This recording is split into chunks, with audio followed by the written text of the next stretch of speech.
I just think that I can't imagine one that this is going to drag on a long time, and two that again I'm just of not of belief that they're going to take a hard line on this dude. I don't think that is very prudent. So I'm thinking that this is something that's going to happen sooner rather than later. How about you?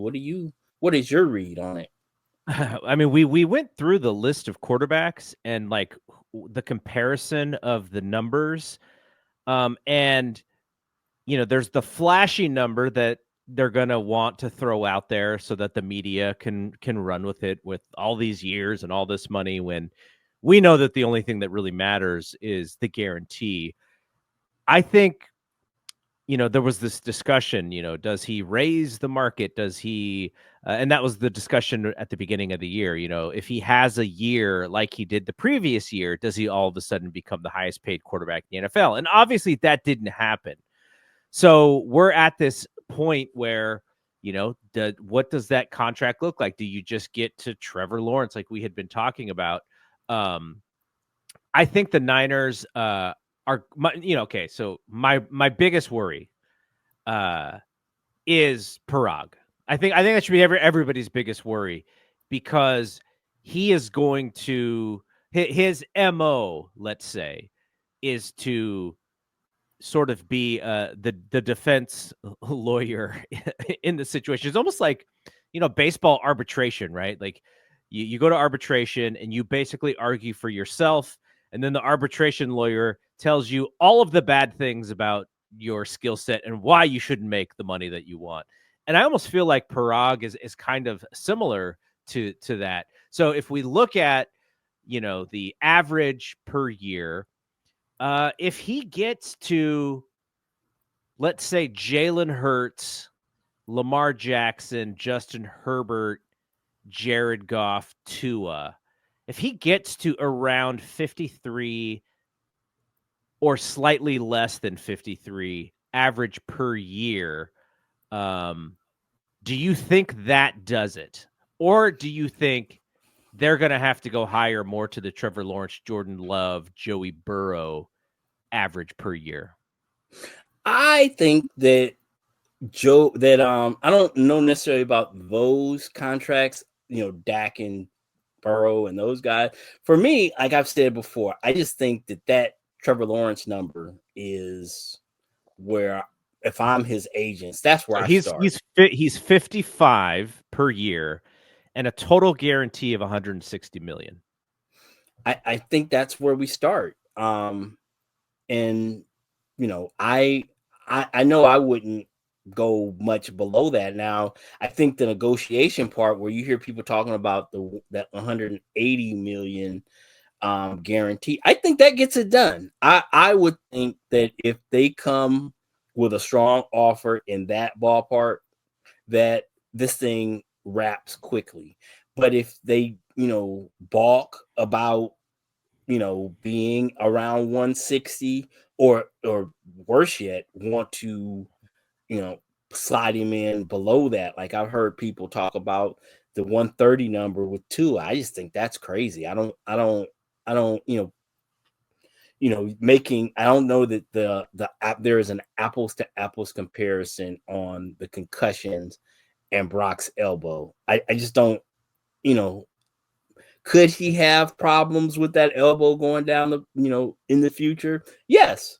But I think, if I'm his representative, that's why I'm trying to get that $180 million for him, to make sure that I I have placed him in the best position um moving forward. So I think that's where it is. I think the number is right between, somewhere between that 160. I think that's the floor.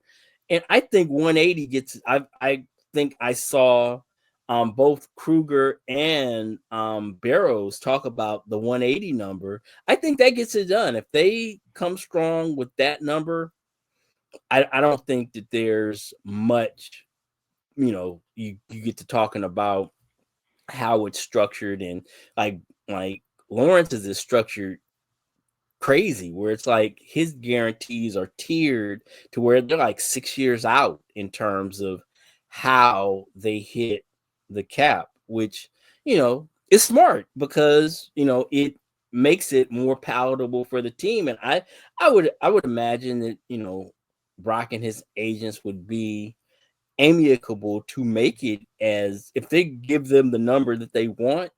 I would imagine they would, if I was in their position, and however you guys need to make it work, that's fine. As long as the number is there, you can stretch it out as far. You could give me a Otani deal if you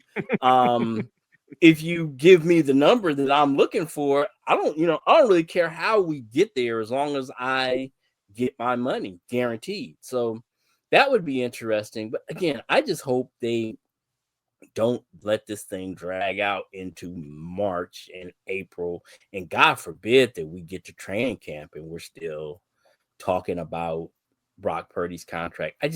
I'm hoping that we are able to have a quiet, normal offseason with not a bunch of consternation and controversy, especially after last year. I just think it would be great for it to be whatever normal is in an off season. I would hope that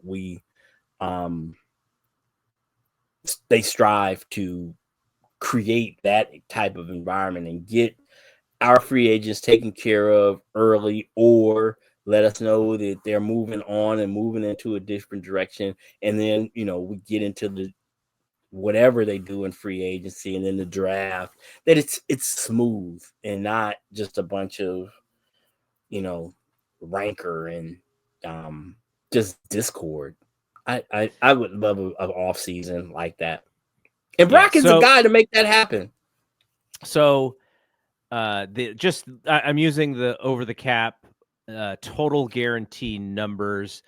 If you get over 160, you're in Jordan Love territory. 167 is Tua. Jared Goff is 170. Jalen Hurts 179. Lamar Jackson 185. So that's the neighborhood that we're talking about. Tua was that high. That's wild.